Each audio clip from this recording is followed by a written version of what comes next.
अस्सलामुअलैकुम वरहमतुल्लाहि वबरकातुहू। प्यारा भाइर ऐं भेनरो, मुफ़क्किरीन आणे पियो हज ऐं उम्रो कीअं कजे वीडियो लेक्चरनि जो सिलसिलो। अॼु हिन सिलसिले जी पहिरीं क़िस्त आहे, क़िस्त नंबर 1 तारिफ़।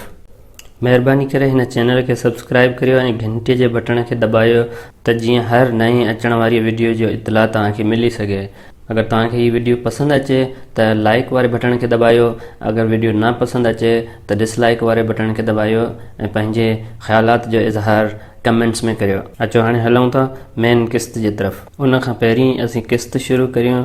तव्हांखे ख़बरदार करणु थो चाहियां त आउं को आलिम न आहियां। जेका बि मालूमात तव्हांखे पहुचायां थो उहा मुंहिंजे ज़ाती तजुर्बनि जे बुनियाद ते आहे ऐं बाक़ी अल्लाह बहितर ॼाणे थो। हज इस्लाम जो 5हों रुकन आहे, पर हज हर मुस्लमान मर्द ऐं औरत ते फ़र्ज़ न आहे। फ़र्ज़ थियण जे लाइ कुझु शर्त आहिनि। हज कॾहिं फ़र्ज़ थिए थो ऐं कंहिं ते फ़र्ज़ थिए थो ऐं उन जूं कहिड़ियूं शर्तूं आहिनि। हज जे फ़र्ज़ थियण जूं हे शर्तूं आहिनि।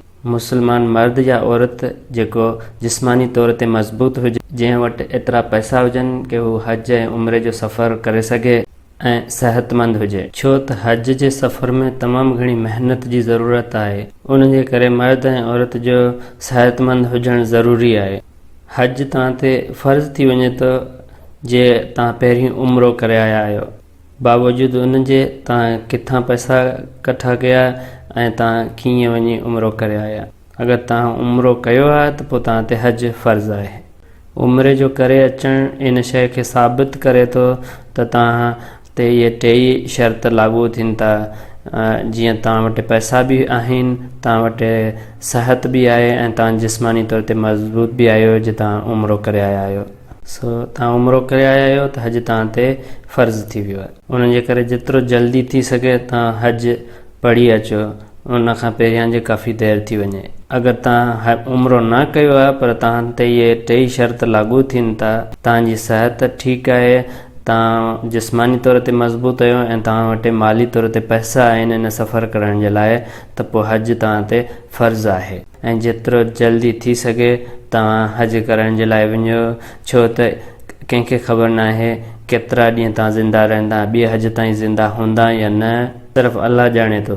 उन जे करे जेतिरो जल्दी थी सघे हज जी तयारी कयो।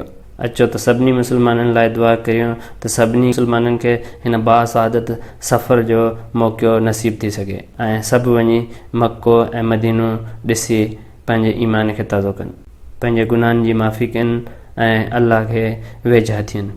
हज ऐं उम्रे में कहिड़ो फ़र्क़ु आहे? हज उहो अमल आहे जंहिंमें तव्हां मके ऐं मदीने जे लाइ सफ़र करियो था मख़सूस महीननि में।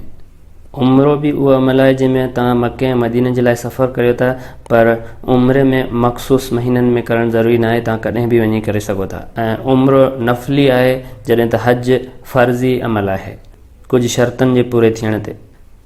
हज जा 3 क़िस्म आहिनि: हज तमत्तु, हज क़िरन ऐं हज इफ़राद। हज तमत्तु 2 अहरामनि में अदा कयो वेंदो आहे। हज तमत्तु में तव्हां पहिरीं उम्रे जो अहराम ॿधी वेंदा आहियो, उम्रे करण खां पोइ अहराम खां ॿाहिरि अची वेंदा ऐं पोइ हज जे लाइ नए सिरे सां अहराम ॿधंदव। हज क़िरन हिकु ई अहराम सां थींदो आहे। तव्हां हज ऐं उम्रे जो अहराम ॿधी वेंदा, पहिरीं उम्रो मुकमल कंदा ऐं अहराम जी हालत में ई रहंदा ऐं हज मुकमल करे पोइ अहराम खां ॿाहिरि ईंदा।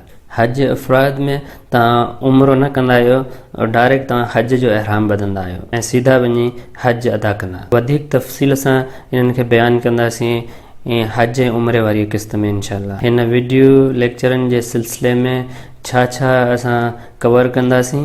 पहिरीं क़िस्त हीअ तारिफ़ वारी आहे ऐं क़िस्त नंबर 2 में कुझु इस्तलाहात ऐं लफ़्ज़ ॿुधाईंदासीं जेके हज ऐं उम्रे जे दौरान तव्हां इस्तेमालु कंदा।